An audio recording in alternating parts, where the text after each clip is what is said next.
에베소서 6장은 당신과 제가 직면하는 영적 전투의 현실과 하나님께서 우리를 위해 제공하시는 보호를 설명하는 비유를 소개합니다. 하나님의 갑주의 구성 요소는 무엇입니까?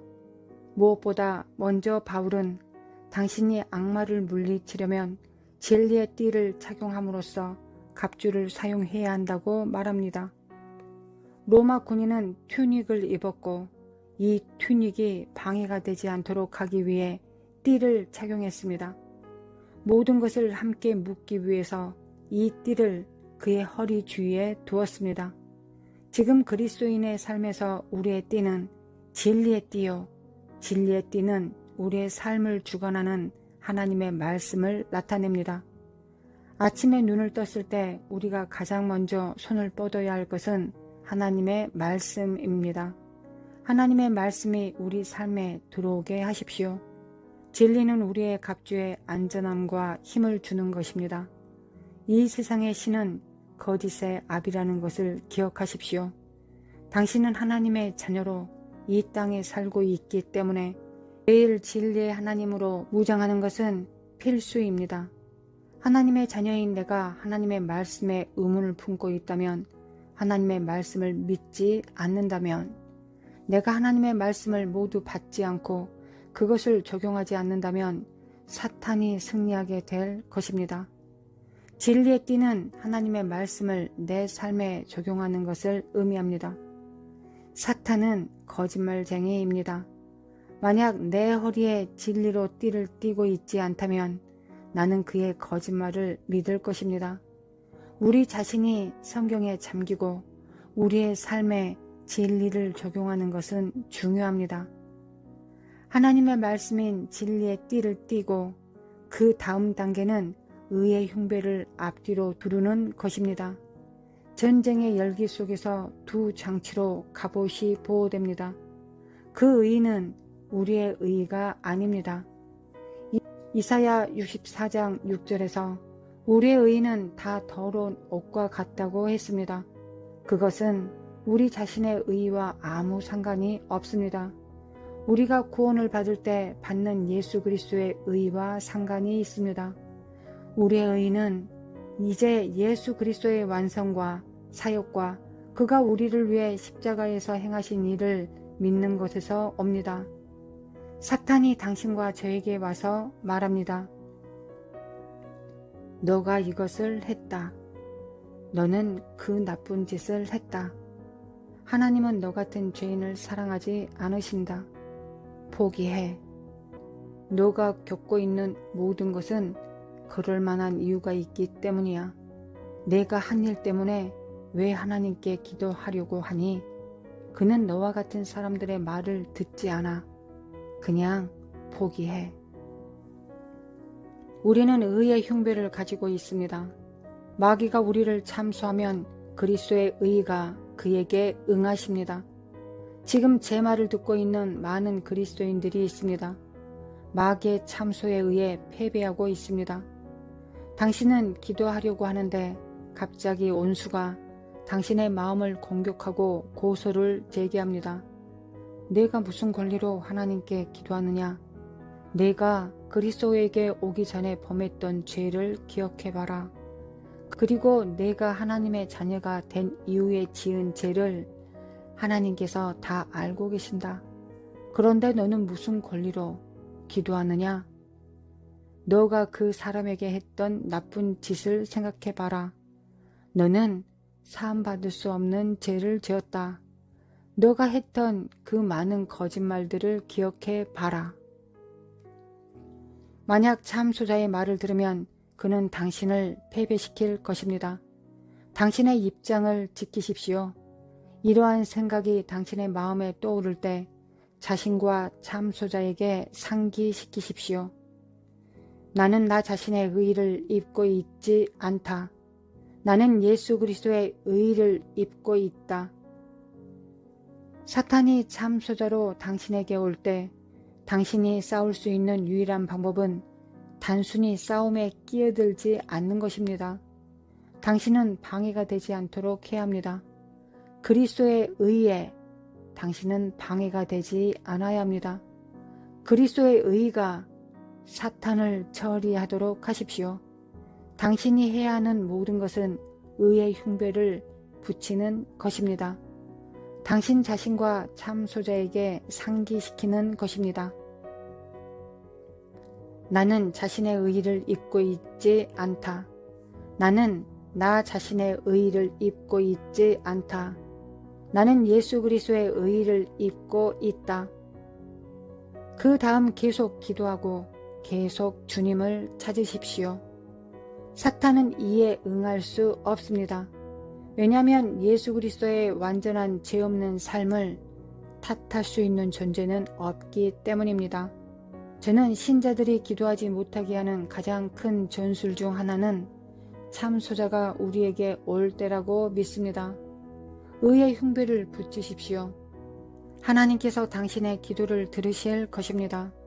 하나님께서 당신을 크고 놀라운 방법으로 사용하실 것입니다. 참소하는 자의 말을 듣지 마십시오. 그가 속이는 자로 내게 올 때 그는 하나님의 말씀인 진리의 띠를 만나게 될 것입니다. 사탄은 예수 그리스도의 의의 흉배와 사탄이 나를 공격하러 왔을 때 내 안에 있는 예수님의 의의 흉배를 만나게 될 것입니다. 주 예수 그리스도의 의가 갑주의 세 번째 요소인 평화의 신발로 인도합니다. 이것은 우리가 매우 진지하게 받아들이는 것이 좋습니다. 사탄은 파괴자이기 때문입니다. 그는 파괴자이며 그는 자신의 힘으로 모든 것을 할 것입니다. 그가 가진 모든 자원을 사용할 것입니다. 그는 당신을 파괴하기 위해 그가 할 수 있는 모든 악마를 보낼 것입니다. 그는 당신의 삶의 파괴를 쫓고 있습니다. 당신의 결혼 생활을 파괴시키고 당신이 가까이 하고 사랑하는 모든 것을 파괴하려 합니다. 당신은 욥의 이야기에서 그가 한 일을 보았습니다. 제 말을 믿으십시오. 그는 같은 일을 당신에게 하기를 원하고 있습니다. 사탄은 파괴자입니다. 그리스도의 군사는 평화의 복음을 예비한 신을 신습니다. 로마 군인은 칼리가라는 샌들을 신습니다. 이 샌들은 전투에 참가하는 긴 행군 동안 병사들의 발을 보호하는 데 도움이 되도록 만들어졌습니다. 그것들은 매우 두꺼운 밑창을 가지고 있었고 물집으로부터 그들을 보호하는 방식으로 병사의 발목을 완벽하게 감싸주었습니다. 칼리가는 군인이 설 수 있는 곳이면 어디든 굳건히 설 수 있도록 밑바닥에 스파크를 가졌습니다. 그는 미끄러지지 않고 발 다칠 것을 두려워하지 않을 것입니다. 그는 서 있을 수 있습니다. 신자들도 복음의 확고한 기초를 가지고 서 있습니다. 신자로서 우리는 예수 그리스도께서 우리를 위해 하신 일 안에서 안전함을 알고 평안을 얻습니다. 그러므로 우리가 믿음으로 의롭다 하심을 받았으니 우리 주 예수 그리스도로 말미암아 하나님과 화평을 누립니다. 우리가 하나님과 화평할 때 우리는 능히 설 수 있습니다. 우리는 무엇이든 맞설 수 있습니다. 이것은 성경의 시편 40장 20절에서 말하는 것입니다. 나를 기가 막힐 웅덩이와 수렁에서 끌어올리시고 내 발을 반석 위에 두사 내 걸음을 견고하게 하셨도다. 또한 로마 군인들에게 이동성을 주었습니다. 그들은 전투의 열기 속에서 움직일 수 있었습니다. 바울이 서 있다고 말하는 것은 당신이 가만히 서 있다는 의미가 아닙니다. 당신이 움직일 수 있고 적과 싸울 수 있다는 것을 말하고 있는 것입니다. 사탄이 당신을 공격할 때 움직일 수 있으므로 영토를 얻을 수 있습니다. 우리는 우리가 있어야 할 곳으로 이동하는 대신에 우리가 가진 것을 보호하는 것으로 만족해야 할 뿐입니다. 그러나 신명기 33장 53절에 하나님께서 말씀하셨습니다. 그 땅을 점령하여 거기 거주하라. 내가 그 땅을 너희 소유로 너희에게 주었음이라. 당신이 앞으로 나아가 하나님께서 당신에게 주신 땅을 소유하지 않으면 적이 그것을 차지할 것입니다. 하나님은 이스라엘 자손에게 젖과 꿀이 흐르는 땅을 약속하셨습니다. 그러나 약속의 땅으로 가는 길에 장애물들이 있었습니다. 하나님은 기적을 통해 여리고를 주셨습니다. 그 후 여호수아와 그의 군대는 약속의 땅에 도달하기 위해 한 인치의 오차도 없이 싸워야 했습니다. 그들은 연이어 승리를 얻을 수 있었습니다. 왜냐하면 그들이 하나님과 화평 위에 서 있었기 때문입니다. 하나님과 화평에 있는 것은 우리에게 이동성과 안정성을 줍니다. 원수가 당신에게 무엇을 공격하더라도 당신은 굳건히 설 수 있을 것입니다. 그것은 흔들리지 않을 것입니다. 우리가 이를 행한 후에 우리는 믿음의 방패를 듭니다. 사탄은 가장 큰 의심자입니다. 그는 이제 의심을 던지려고 합니다.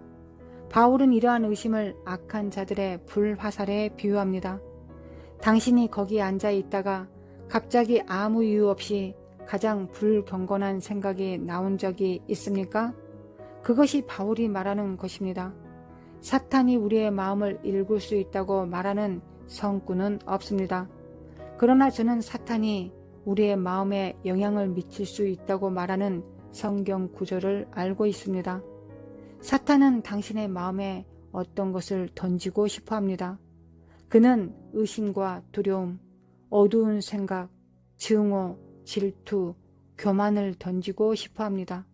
그는 당신의 마음을 쫓고 있습니다. 그는 당신의 마음을 빼앗고 있습니다. 사탄이 이 불화살을 던지기 시작할 때 우리는 하나님께 믿음을 두어야 합니다. 그가 불화살을 던지기 시작할 때 그것은 어쩌면 거짓말일 수도 있습니다. 우리는 하나님께 우리의 믿음을 두어야 합니다. 하나님은 너를 사랑하지 않으신다. 그것은 사악한 자의 불화살입니다. 너는 그것을 해낼 수 없다. 이것은 사악한 자의 불화살입니다. 우리는 하나님께 우리의 믿음을 두어야 합니다. 악마가 당신이 거짓말을 믿게 할 수 있다면 그는 당신이 거짓말로 살게 할 수도 있을 것입니다. 그래서 나는 어떻게 믿음의 방패를 들 수 있을까요? 그것은 아주 간단합니다. 성경은 믿음은 들음에서 나며 들음은 그리스도의 말씀으로 말미암는다고 말하고 있습니다. 마귀가 서서 그 불화살을 던졌으나 당신은 믿음의 방패가 있어 악인의 모든 불화살을 소멸할 수 있습니다. 다음 우리는 구원의 투구를 가지고 있습니다. 악마의 주요 우선순위는 당신의 마음입니다. 그는 당신의 마음을 사로잡기 위해 모든 것을 할 것입니다. 그는 당신의 마음을 쫓고 있습니다. 이것을 충분히 강조해도 지나치지 않습니다. 그는 당신의 마음을 쫓고 당신의 마음을 어둡게 하고 속이기를 좋아합니다. 우리가 어떻게 구원의 투구를 쓸 수 있을까요? 우리의 마음을 주님께 맡기고 주님, 제게 그리스도의 마음을 주소서 라고 말함으로 구원의 투구를 씁니다. 매일 하나님의 말씀을 읽고 하나님의 말씀을 생각하십시오. 그리스도 나의 구주의 마음이 나의 마음이 되기를 기도해야 합니다. 당신은 의도적으로 하나님의 말씀으로 우리의 마음을 먹여야 합니다. 성경 읽기를 통해서든 설교 말씀을 듣든 당신에게 효과가 있는 것은 무엇이든 자신을 먹여야 합니다. 끊임없이 하나님의 말씀으로 재 프로그래밍 하기 위해 적극적인 노력을 해야 합니다. 그것은 오직 하나님의 말씀을 통해서만 가능합니다. 결국 당신은 하나님께서 사랑하시는 것을 사랑하고 하나님께서 미워하시는 것을 미워하며 하나님처럼 생각하는 자신을 발견하게 될 것입니다.